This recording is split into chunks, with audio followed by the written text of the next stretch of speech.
TIMSS 2019 Mathematics Framework. All children can benefit from developing strong skills in and a deep understanding of mathematics. Primarily, learning mathematics improves problem-solving skills, and working through problems can teach persistence and perseverance.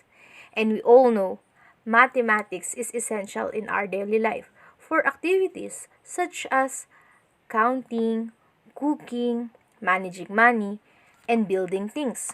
There are also many career fields require a strong mathematical foundation, like engineering, architecture, accounting, banking, business, medicine, ecology, and aerospace. Meaning to say, mathematics is vital to the economics and finance, as well as to the computing technology and software development underlying our technological advance and information-based world. The TIMSS 2019 Mathematics Framework for the 4th and 8th grade build on TIMSS 24-year history of assessment every 4 years since 1995, with this being the 7th assessment in the series. In general, the 4th and 8th grade framework are similar to those used in TIMSS 2015. However, there have been minor updates to particular topics to better reflect the curricula, standards, and framework of the participating countries as reported in the TIMSS 2015 Encyclopedia. The mathematics framework have been updated and are appropriate for both digital and paper assessment format. The goal is to capitalize the benefit of computer-based assessment to begin incorporating new and better assessment method, especially in the applying and reasoning domains. Each of the two assessment framework for TIMSS 2019 is organized around two dimensions. The first one is the content dimension, which is specifying the subject matter to be assessed. The next one is the cognitive dimension, which is specifying the thinking processes to be assessed. Here are the target percentage of the TIMSS 2019 Mathematics Assessment devoted to the content and cognitive domain at the 4th and 8th grade. The content domain differ for 4th and 8th grade. There is more emphasis on number at the 4th grade. At the 8th grade, 2 of the 4 content domains are algebra and geometry, because these are generally not taught as separable areas in primary school. The 4th grade data domain focuses on collecting, reading, and representing of data. At the 8th grade, it includes more emphasis on interpretation of data, basic statistics, and foundation of probability. It is important to highlight that TIMSS assesses a range of problem-solving situations within mathematics, with about 2/3 of the item requiring students to use applying and reasoning skills. The cognitive domain are both the same in each grade, but with a shift of emphasis. Compared to 4th grade, the 8th grade has less emphasis on knowing domain and greater emphasis on reasoning domain. Here is the mathematics content domain of 4th grade. It is divided to number, measurement and geometry, and data. Number provides the foundation of mathematics in primary school. The number content domain consists of 3 topic areas. The 50% of the assessment devoted to numbers is apportionate as follow: whole number 25%, expression, simple equation and relationship 15%, fraction and decimal 10%. Whole number are the predominant component of the number domain, and students should be able to compute with whole number of reasonable size as well as use computation to solve problems. Pre-algebra concepts also are part of TIMSS assessment at the 4th grade, including understanding the concept of variable in simple equation and initial understanding of relationship between quantities. However, because object and quantities often do not come in whole number, it is also important for students to understand fraction and decimal. Students should be able to compare, add, and subtract familiar fraction and decimal to solve problems. The next part of the content domain of 4th grade is the measurement and geometry. We are surrounded by objects of different shapes and size, and geometry helps us visualize and understand the relationship between shapes and size. Measurement is the process of quantifying attributes of each phenomena.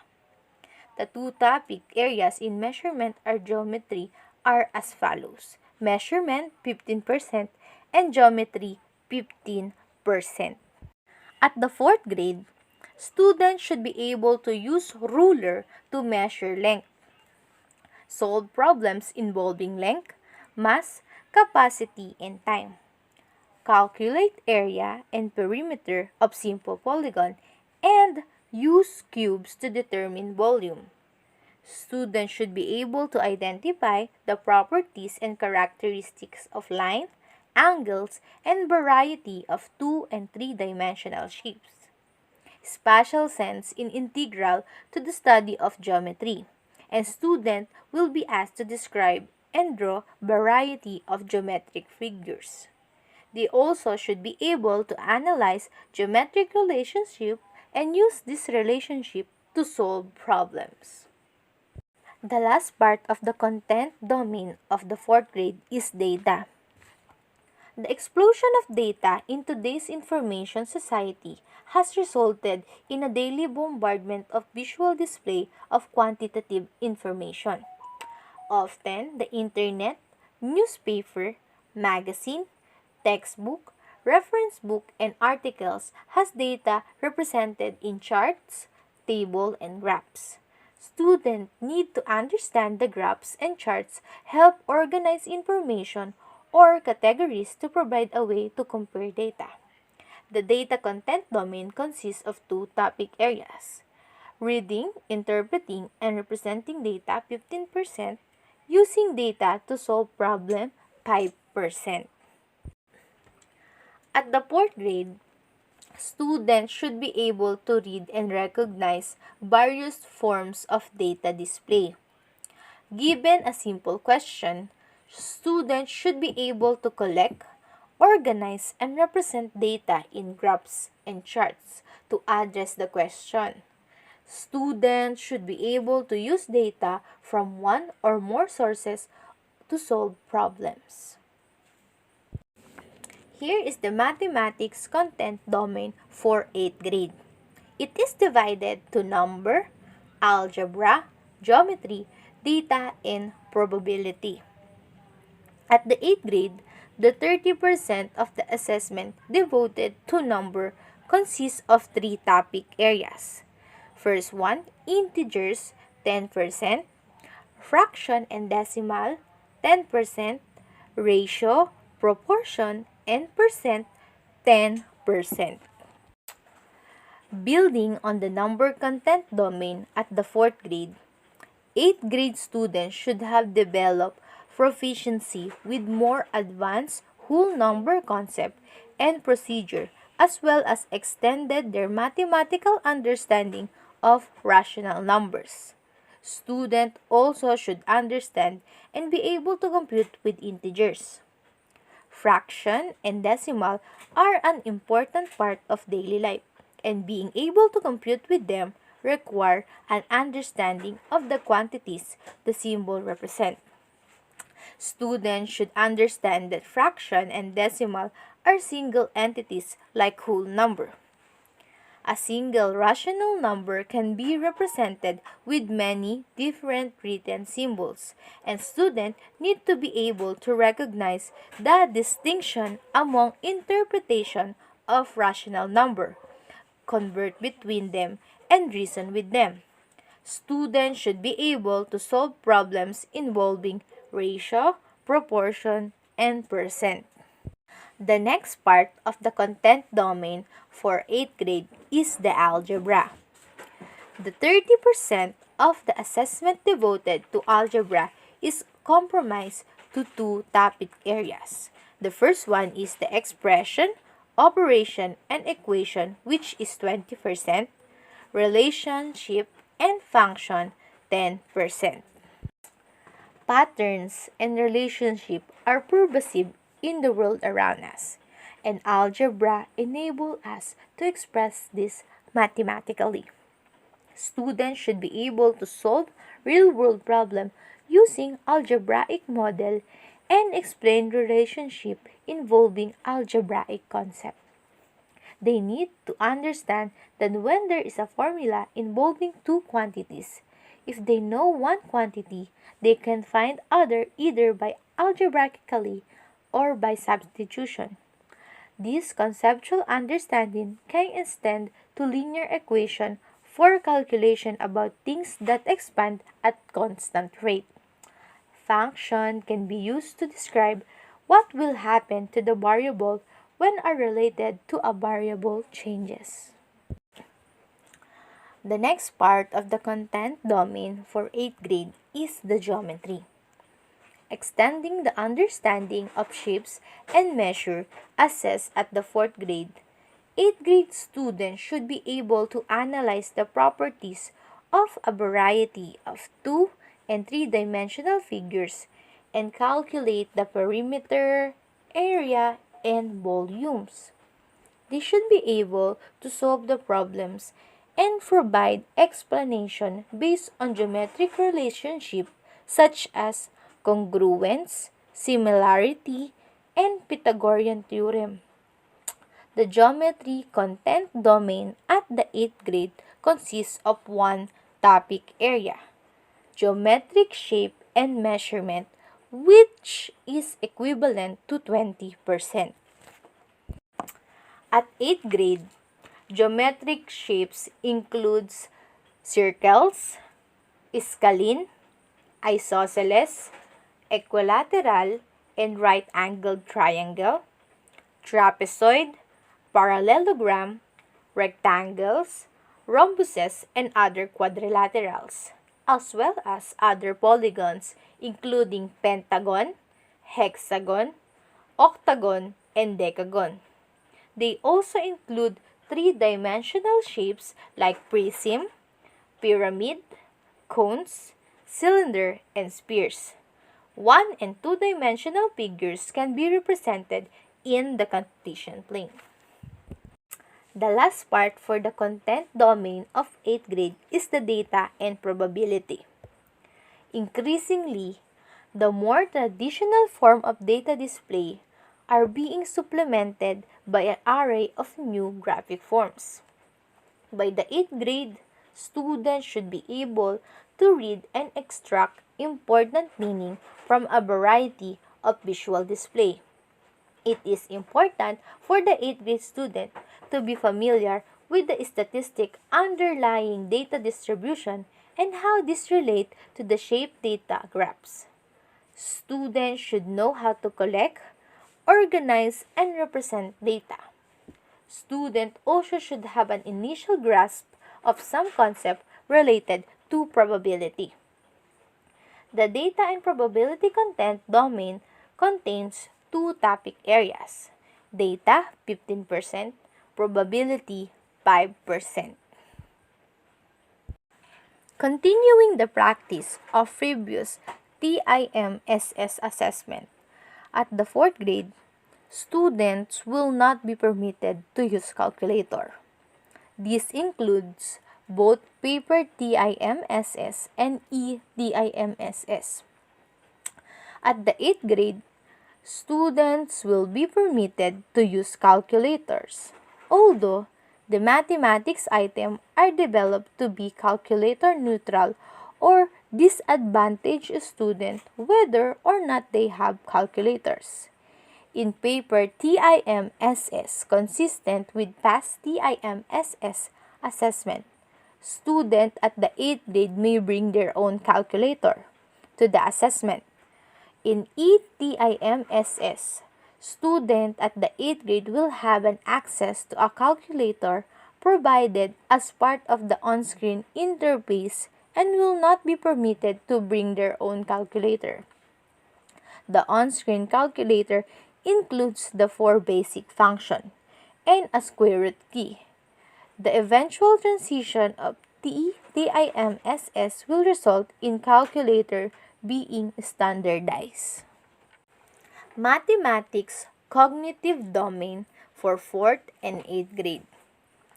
In order to respond correctly to TIMSS test item, students need to be familiarized with the mathematics content being assessed, but they also need to draw on the range of cognitive skills. Describing these skills play a crucial role in the development of assessment like TIMSS 2019 because they are vital in ensuring that the survey covers the appropriate range of cognitive skills across the content domain already outlined.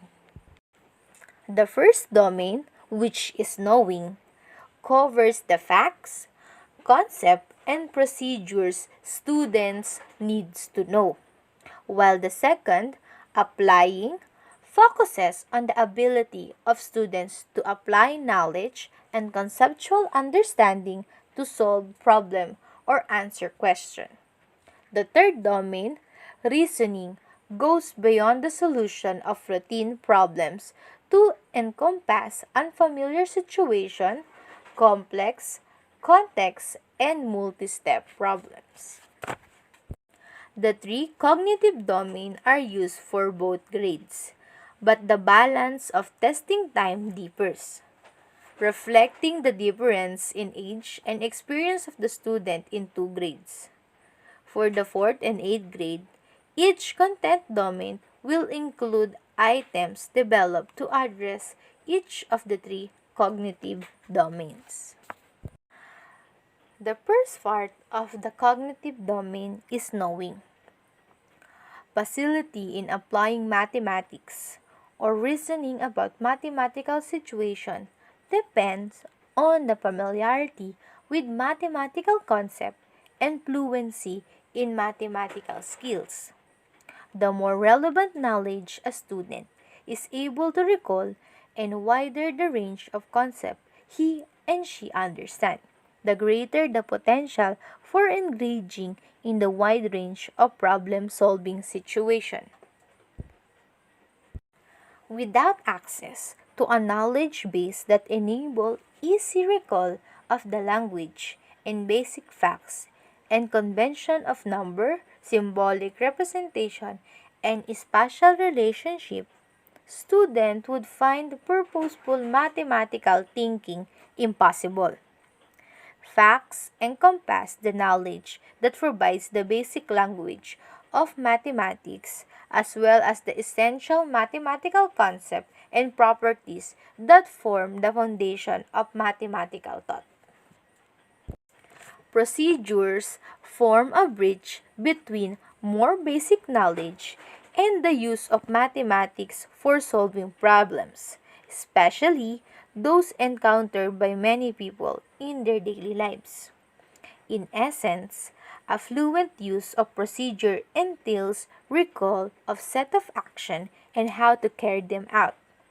Students need to be efficient and accurate in using variety of computation procedures and tools.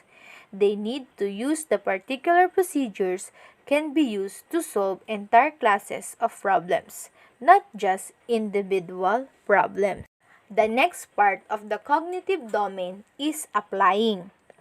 The applying domain involves the application of mathematics in a range of contexts. In this domain, the facts, the concept, and the procedure as well as the problem should be familiar to the students. In some item aligned with this domain, students need to apply mathematical knowledge of facts, skills, and procedure or understanding of mathematical concept to create representation. Representation of ideas forms the core of mathematical thinking and communication, and the ability to create equivalent representation is fundamental to the success in the subject. Problem solving is the central to the applying domain with an emphasis on more familiar and routine tasks. Problems may be set in real-life situation or may be concerned with purely mathematical question involving, for example, numeric and algebraic expression, function, equation, geometric figures, or statistical data set. The last part of the cognitive domain is reasoning. Reasoning mathematically involves logical, systematic thinking. It includes intuitive and inductive reasoning based on patterns and regularities that can be used to arrive at solution problems set in novel or unfamiliar situation, such as problem may be purely mathematic or may have real-life situation. Both type of item involves transferring knowledge and skills to new situation. And interaction among reasoning skills usually are features of such item. Even though many of cognitive skills listed in the reasoning domain may be drawn on when thinking about and solving novel or complex problems, each by itself represent a valuable outcome of mathematical education with the potential to influence learners' thinking more generally. For example, reasoning involves the ability to observe and more conjective, and it also involves making logical deduction based on a specific assumption and rules and justifying the result.